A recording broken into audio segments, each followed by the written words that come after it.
ఒక Paytm batch పెట్టుకున్నారు. ఒక ఆర్గనైజ్డ్ క్రైమ్ దిశ.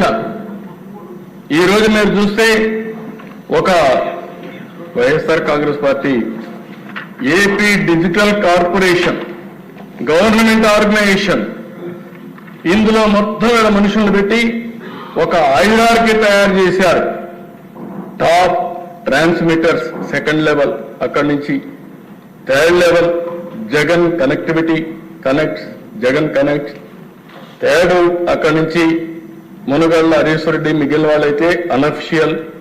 అక్కడి నుంచి వేరియస్ బ్రాంచెస్ చేసేసుకుని వీళ్ళ అడ్రస్లన్నీ కూడా తెలియకుండా ఎక్కడికక్కడ ఇష్టానుసారంగా ఎక్కడెక్కడో కూర్చొని ప్రపంచం మొత్తం పేర్లన్నీ కూడా ఎక్కడికక్కడ షీల్డ్ చేసేసి, అడ్రస్లు షీల్డ్ చేసి ఇష్టానుసారంగా సోషల్ మీడియా వాడే పరిస్థితికి వచ్చారు అధ్యక్ష.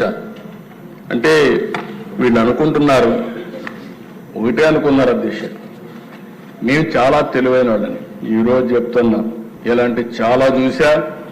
భవిష్యత్తులో ఎవరైనా సరే ఆడబిడ్డల జోలుకొస్తే ఒకటే హెచ్చరిస్తున్నా, ఏం చేయాలో చేసి చూపిస్తాం. అందుకే పటిష్టమైన చట్టాలను కూడా తీసుకొచ్చాం. ఆ చట్టాల ద్వారా అవసరమైతే ఇంకా అధ్యయనం చేస్తాం.